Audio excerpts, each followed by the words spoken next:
Hello everyone and welcome back. Today we're making pork red chile tamales. Yes. Keep in mind that this recipe you can also substitute the pork with beef or chicken. So if you can't consume pork, you can definitely substitute it with beef, chicken, or even turkey. If you have a lot of leftover turkey, you can use turkey as well. We're going to use about 10 pounds of pork. The pork that we're using is bone-in sirloin, but you can also use pork butt or pork shoulder. This is our first time making the tamales with this type of cut. And don't mind the noise in the background. Those are my puppies playing. They're running around. So please, this is live footage, so we're not going to do any edits or anything like that. We're just going to go as we go. Yeah. We just cut out the little boring parts where it's silent. That's going to cut out, but everything else is playing because it's a normal household. And like we mentioned before in our videos, it's going to be, as we go. Yeah, as we go. So let's do it. All right. If you want to join us in preparing this recipe, you can find all the list of the ingredients that we're using to prepare it in the description of this video. So pause the video and grab yourself a cup of cafecito and let's prepare this recipe together. All right, so we're going to start by filling the pot with water. And since we're making about 10 pounds, it's a little bit more than 10 pounds, but between 10 and 11 pounds, we're going to fill it up about halfway, and then we're going to add the meat. And depending on how much more it goes up, or if it needs more water, then we'll add more water. But we're going to start with 1 gallon. How many quarts is this? This is I think it's a 30-quart stock pot. And it's a little bit less than halfway, so we're just going to leave it like that. And then we're going to add the ingredients, and then we'll add more if needed.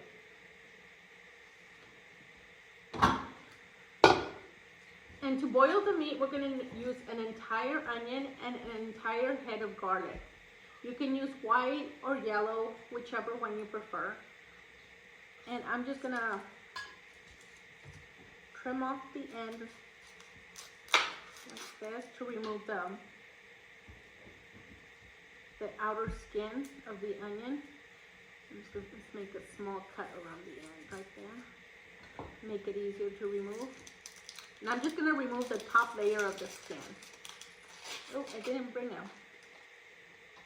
a bowl for my trash. I'll go and get one. I'll get one for you. Thank you, love.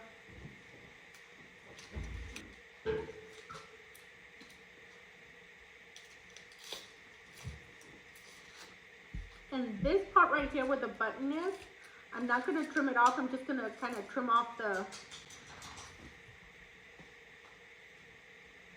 what is it called? What is this called? I'm going to trim off the little stems. What is this? What do you call this? La colita? I'm just going to trim off la colita. La colita. Just make sure not to trim it off entirely so the onion can stay together. And this way it will be easier to remove the onion once you're done cooking the meat, because because we are going to use the onion for the preparation of the sauce, as well as the garlic that we're going to use to boil the meat in. And this one we're just going to cut it in half. And doing it this way is going to keep the onion together, and it's going to be a lot easier to remove once the meat is done cooking. We're going to set that aside, and then we're going to do the garlic. We're going to do the exact same thing with the garlic. We're going to trim off the colita. The tail. What do you call this? The tail? La colita? What would you call it? I'm sure there's a more technical term for this, but we call it the colita. But for our purposes, la colita. And I'm pretty sure you're going to be calling it, I'm going to trim off la colita. Alright, so there's that. Just trimming it out. And I'm using a small knife so it's easier to trim off. Just trimming off the bad stuff, so it's nice and clean. It's coming out good. Yeah. Right, and then the top, I'm just going to slightly trim it off just enough so it reveals the garlic, just like that. And then I'm just going to take off the excess husk. Once the meat is done cooking, we're gonna also retrieve the garlic because we are gonna use the garlic for the preparation of the sauce as well. And cutting the bottom part like this is just gonna be easier to squeeze out the garlic. Nice and clean, just like that. All right, bring that little pot over here, please. And we're gonna add about 3 bay leaves. These are all kind of cut into pieces, so I'm gonna add 3. And then we're gonna add the onion and the garlic. And salt. We're gonna add about a tablespoon of salt. Un puño de sal. Ahí está. Perfect. I'll watch you. All right. So we're gonna pull this here. It's really nice. This is a really nice Piece of meat. And my hands are clean. Hands are washed. There we go. So I'm just gonna just slide it. slice right there. Deep slices. Deep Slice right slice. there. Slice right there. Should I do a? Yeah, if you want to. Look at that. Cool. That's open. So it can cook faster. That's one. I'm gonna do the rest. The same with the rest. Look at these. These are really nice pieces. 2, 3, 4. And I'm gonna do one across. Some people sear the meat, but growing up, my mom never seared our meat, so we just threw it in the pot to boil it. So if you're using pork butt or pork shoulder, you can sear the meat before adding the water and stuff to lock in the flavor. But to me, it's not really necessary when making tamales, at least. Yeah, a lot of people be like, "Oh, you didn't sear it." You don't really have to. That's more of a choice. It's maybe how you learn how to make the tamales, but you don't really have to sear it. But it's your choice, however you want to make it. Did your mom sear the tamales? No, never. Just throw them in the pot. Just throw everything in the pot, boil it, and it's good to go. Woo. And there we go. Okay, deja tenemos el pot. So, that's good. So the knife that we use is really good because it just slices right through it. So here's one piece, 2 pieces. Oh, you're gonna need more water. Number 3, the last one.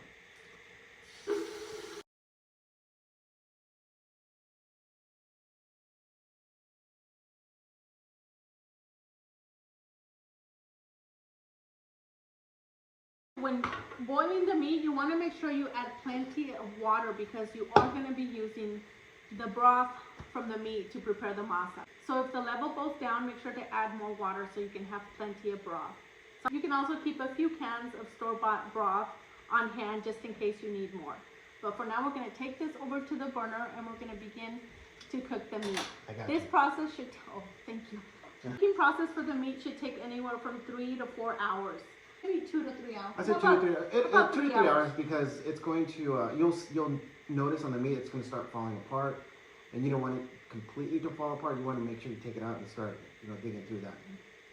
So I'm going to turn on the stove. That way you can hear how annoying it gets. I think you have to have the pot on, otherwise it turns off. I don't know why I decided to get an induction oven. There's that noise.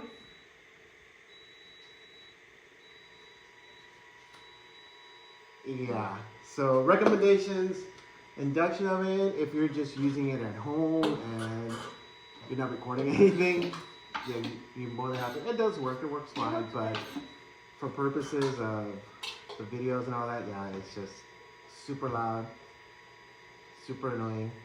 It sounds like a big bumblebee flying around. It's no. 2 to 3. I think 3 hours. 2 to 3 hours at the 3 most. hours, We'll yeah. check on it during the process and see, and then we'll let you know. Right now it's 10:10 in the morning, so we'll keep you posted on how long it actually takes to cook. And that way, if you're following, take the time. You're like, oh, okay. So I saw that they started like around 10, 9:50. But we're gonna use our time, and you'll be able to see. Oh, okay, it did take about 2 to 3 hours to cook. We'll see you guys in about 2 to 3 hours to prepare the sauce. get our tamales done. For the preparation of the sauce, you can use chile guajillo, but instead I'm going to use New Mexico chili pods. These come in a variety of heat levels, from mild to very hot. And of course, I chose the very hot because we like our tamales spicy. This way we don't have to add any additional chiles de árbol. When picking out your peppers, you want to pick the ones that are nice and pliable like this. The ones that are a little bit crunchy and break easily, it just means they've been on the shelf for quite a while. But during tamale season, you're not going to have any problems finding fresh peppers like these. We're also going to need about 6 to 8 peppercorns, 4 to 5 large garlic cloves, 3 Roma tomatoes cut in half, 3 to 4 tomatillos slightly cut on the top, and half of a white or yellow onion cut in half. After washing your peppers, removing the stems and the seeds, we're going to pat them dry and then we're going to cut them into about 1-inch pieces like these. Using a large pan, we're going to heat up a small amount of olive oil or your preferred cooking oil over medium heat. Then we're going to add in the tomatoes, the onion, garlic, and the tomatillos. And we're going to lightly fry these ingredients for about 4 to 5 minutes over low-medium heat. During the process, move them around often so they can cook evenly on all sides. We don't want these to be completely blistered, we just want them to be lightly withered so we can enhance the flavor of all these ingredients. And using the tomato, onion, and the tomatillo is going to add even more flavor to the sauce. During the process, the garlic is going to cook a lot faster than the rest of the ingredients. So you might want to pull out the garlic so it doesn't burn. Then we're going to make room for the peppers. Once you add in the peppers, make sure to give it constant movement so your peppers don't burn. That is very important because you don't want your peppers to burn, otherwise you're going to end up with a bitter sauce. Once the peppers are lightly fragrant and pliable, I'm going to add in the peppercorns and I'm also going to add in the garlic back into the pan. Then we're going to add in about 3 to 4 cups of water or chicken broth, or enough water to where the peppers are completely submerged in the water. Slightly press down on the peppers to ensure they're completely submerged in the water. Once it reaches a boiling point, turn off the burner and cover for about 20 to 30 minutes, or until the peppers have completely cooled down and they're nice and pliable. At this point, we're going to begin to soak the corn husks in hot water. I like to use my sink because I can fit a lot of hojas into the sink. And the water from the faucet comes out super hot. You can also soak them in a large bowl or in a large stock pot. As I'm placing them into the sink, I'm removing any pieces of residue or corn silk that I find on the hojas. Once all your hojas are arranged in the sink, place a large heavy object over the hojas to ensure that they're completely submerged in the water, and allow them to soak in the hot water for about an hour. The meat has been cooking for almost 3 hours and it's just about done. But before we remove the meat, the garlic, and the onion, we're going to strain out some of the broth. At this point, we're going to strain out about 3 quarts of the broth so it can begin to cool down for the preparation of the masa. Then we're going to take out the meat, the onion, and the garlic. After removing everything from the stock pot, we still have plenty of broth remaining in the stock pot to prepare more masa if needed. The peppers and the tomatoes have been soaking in the water for about an hour. We let them sit a little bit longer so they can completely cool down. Now we're just going to transfer everything from the pan to the blender. And I'm also going to add in the onion and the garlic that we pulled from the pot. And to help blend the ingredients, I'm going to add about 1 cup of the broth from the pan. And if we need to add more, we can always add more as we're blending. I'm going to place it on the blender and we're going to blend for a good 1 to 2 minutes. If the sauce is too thick, continue to add more broth as needed until it moves freely. Instead of discarding the remainder of the broth from the pan, I'm going to strain it into the rest of the broth that we will be using to prepare the masa. Aquí vamos a poner los huesos. Los huesitos, of We're course. going to put the bones in here. Alright. Look at that. The bones. It's literally falling off. It's still a little bit hot. Oh, that's fine. Where do you want to put? Just so you put the meat back The in there? meat in here. Okay. To the part? Yeah. We cooked it for what? A little bit over 3 hours. We just wanted to make sure it started falling apart like that. And You want the pink sauce instead? I think I might want to use the pink sauce. There you go. Oh. It's hot. Don't burn your paws. Oh, see? Yeah, that just breaks apart really nice. It was kind of hard to find tamale meat at the store. It was pretty much all gone. So we ended up buying this one. So let's see how it comes out. It's a little bit leaner than the pork butt and the pork shoulder, but we'll see how it goes. Because the meat is hot. Not hot to the point where like, ah! Took it out of the pot and let it cool down for about 30 minutes, but it's still pretty hot. Now the broth I did take out before we took out the meat so we could begin to cool down the broth because we want it to be a little bit warm when we're mixing the masa, but we don't want it to be extremely hot to where we're going to burn our hands. So I also poured in the remainder of the broth that we use to soak the peppers in so we don't lose any of that flavor.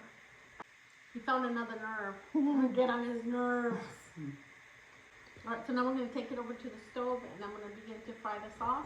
Check it one more time because we don't want any bones. We don't want a bone tamale. Right, there we go. Alright, let's head over to the stove. Woo! You want to bring the camera over there?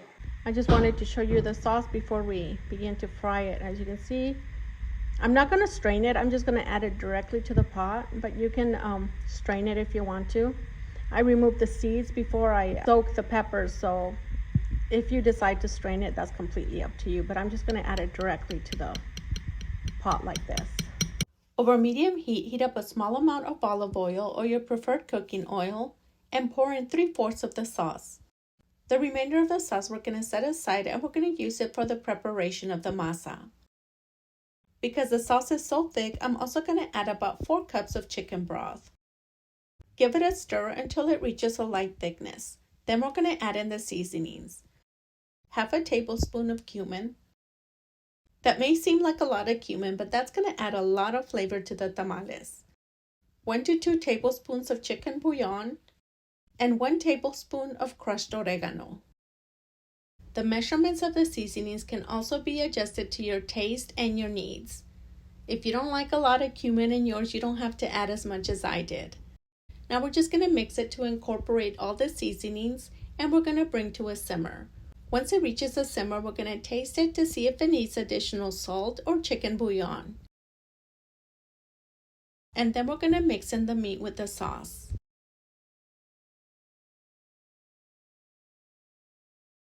We're going to turn down the burner to low and using a wooden spoon, we're going to continue to mix the meat until the meat is completely shredded. And it should look similar to this. Now at this point, the meat is now done and ready to use. But I'm going to add one last final ingredient. My mom always used to add extra New Mexico chili powder. I'm going to add about 2 ounces of New Mexico chili powder. Then we're going to mix it in and we're going to turn off the burner and we're going to cover it until it's ready to use.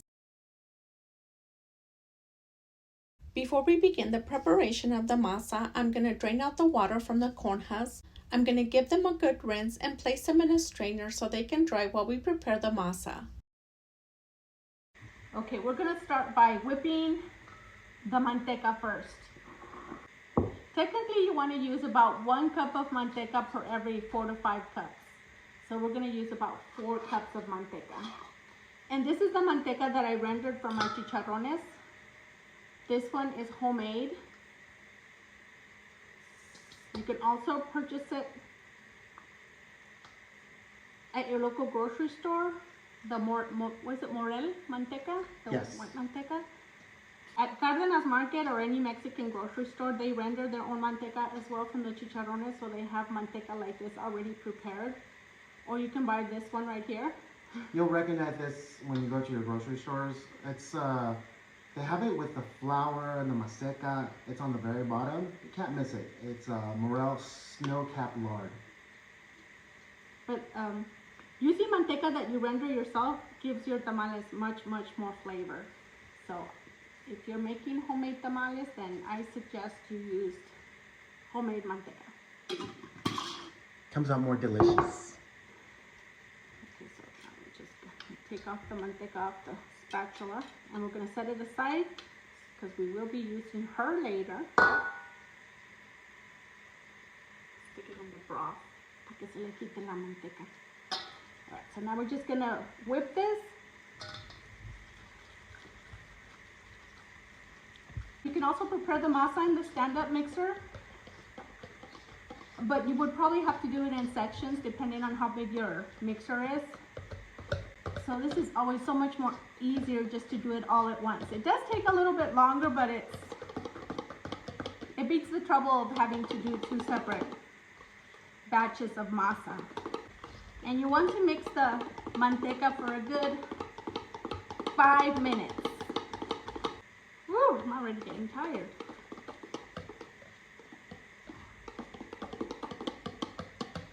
Good arm exercise, that's for sure. You want me to take over on that? You got it. Okay. Ya agarré vuelo aquí. I'm on a roll here. It's getting there.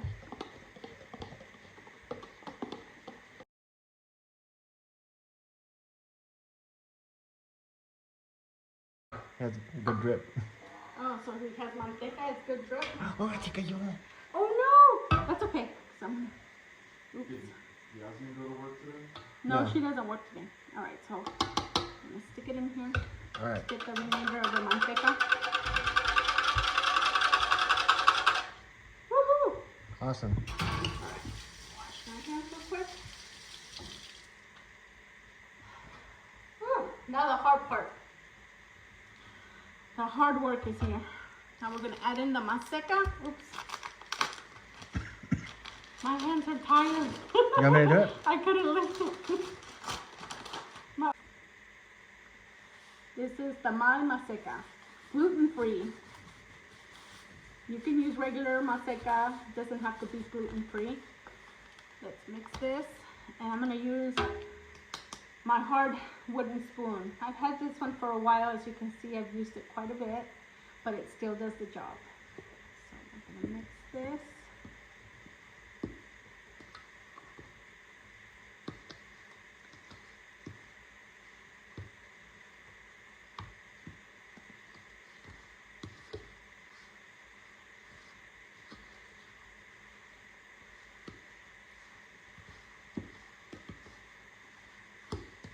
Now we're going to add more of the masa and then salt and the baking powder.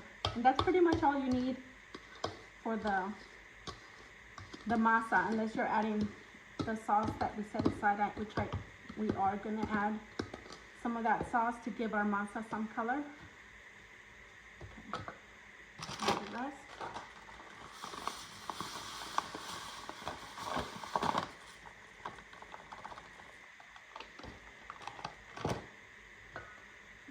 A little crater in the middle so we can add the sauce.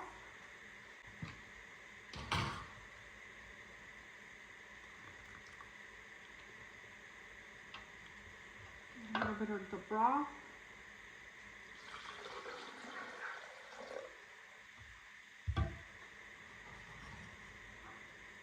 Close it up and shake it. There we go. Whew.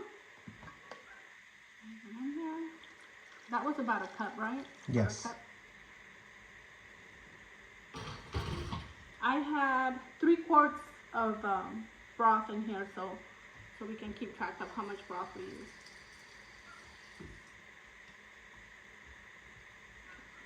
Let's add the baking powder. Add about 4 tablespoons of baking powder. 1. This is al tanteo. 3 and 4, give or take. And since we did have salt and a little bit of chicken bouillon in the broth, I'm going to start out with 1 tablespoon of salt, and then we'll work our way up if needed. This is completely to your taste.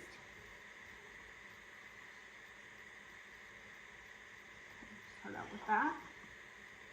And we'll mix this before we add more broth. The sauce is going to give your masa really nice color and flavor as well.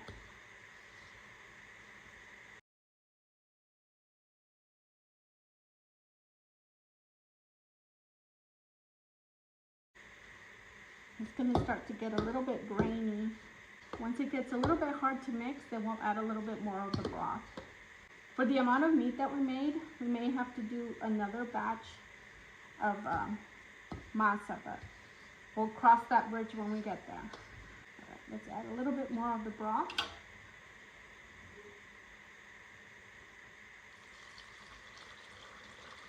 A little bit more broth. I like the color. Put drops in the rice.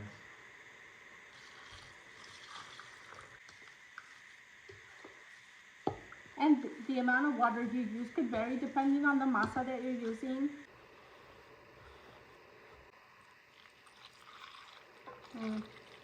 Definitely more salt. Keep in mind that this is 15 cups of masa, so it is going to need quite a bit of salt. And again, that's strictly to your liking and your needs, of course.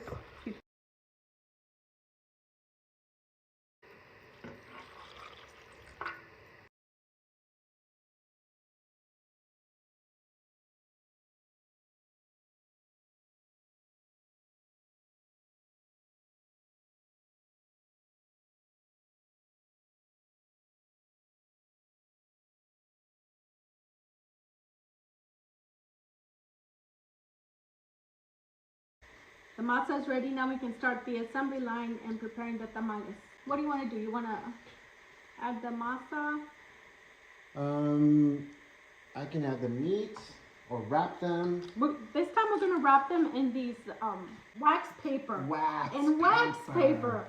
I've never wrapped them in wax paper, but I remember my mom used to wrap them in wax paper and they used to come out really good. So I found these for $8.99 and it has 500 of them. Ricky, can you come here and see if Daddy's head's chopped up? Or look at the meat. This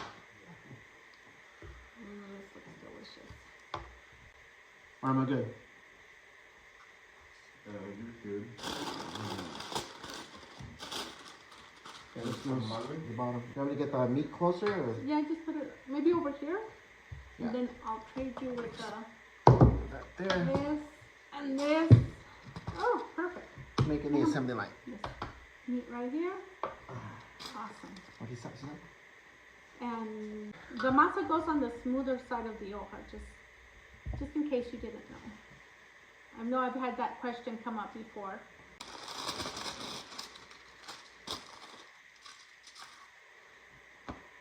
Awesome. All right. This is a lot of meat. We're probably going to have to make the other 5 pounds of masa.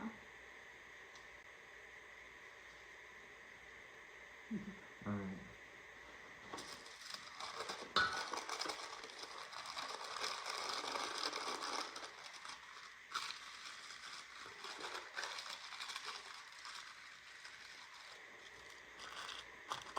Well, I bet it's going to be a lot less messy.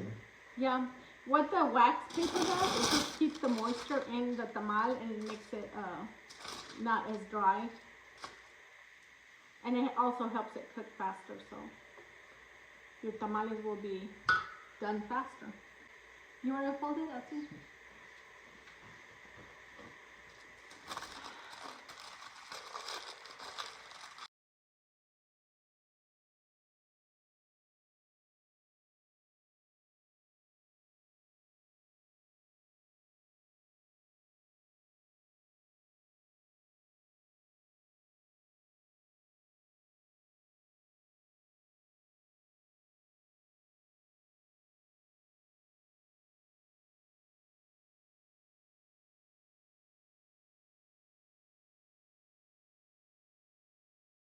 Once we have a few dozen tamales prepared, we're going to fill the steamer with hot water. Just make sure not to go over the insert when adding the water. The amount of water you use can vary depending on the size of your pot. Then we're going to arrange the tamales in a stand-up position. Since these are wrapped in wax paper, no need to worry about having the flap facing the wall of the steamer.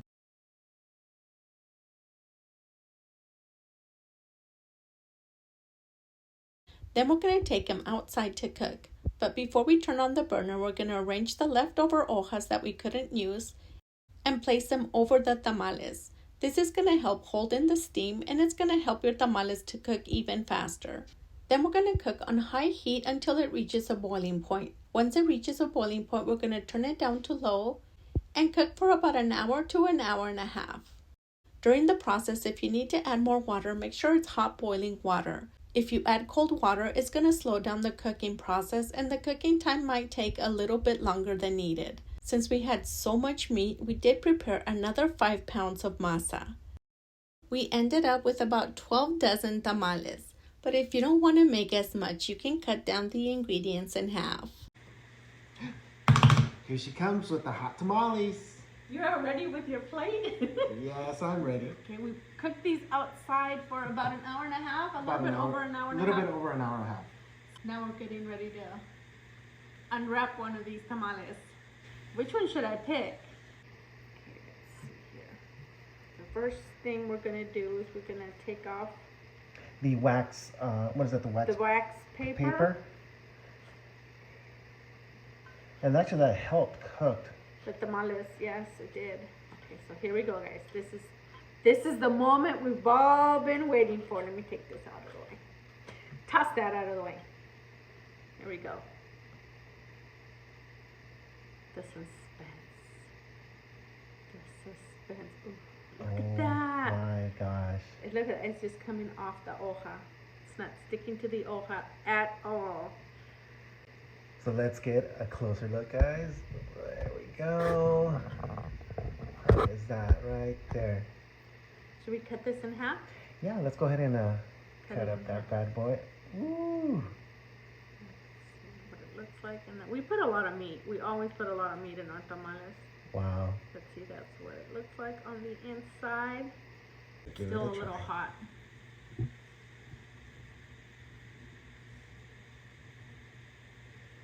Mmm. These came out really good. I was a little iffy about the meat that we used, but it actually came out really good. You want to try this? Of course. With all the meat that we made, we did have a lot of meat left over, so I made some more masa. I made it a little bit different, and it came out really good. It's so much easier than having to whip the manteca and everything, so I'm going to have to do a separate video on how I did that other masa. That masa preparation is going to be the one I'm going to be using from now on because it's so much easier and it comes out really good, as you can see. Mm. So we made a total of what, 10 dozen tamales? Mm. And we still had a little bit of meat left over. So we easily could have made between 12 to 15 dozen tamales. 15 dozen tamales. But we do add a lot of meat to ours. So it depends on how much meat you add and how big you make your tamales. You can possibly get more, maybe less. But these turned out really good. And I will be making a separate video on the preparation of the other masa because it's so easy and I know you guys are going to like it. And it's going to be my go-to masa from now on. I like how they came out. They're really good. They're really good. The meat has turned out really good. Yeah, it did. I was getting kind of iffy on the meat, but Yeah, because at the end it did dry up a little bit. Mixing everything, it looked really juicy, but after a while, meat did absorb a lot of the sauce, but they still came out really good. If you use the pork butt or pork shoulder, I'm sure you won't have that problem. We use the bone-in pork sirloin. sirloin. Go ahead and finish it. Wait, let me try this one. I like the masa part. Yeah, it's just, You can have that one. it has that nice little kick to it, which is awesome. Look at that. Yeah, we used the hot peppers, so it came out with a little bit of a kick, but not too bad to where you can't enjoy them. And it came out really delicious. It's right to the point where like, that's really good. Nope. These are great. These are really great. Look at that. Meaty. Nice and meaty.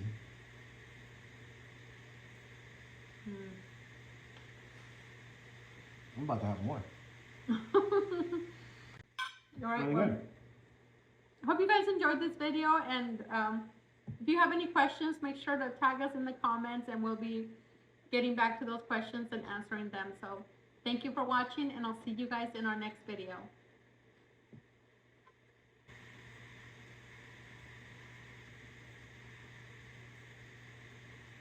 Mm.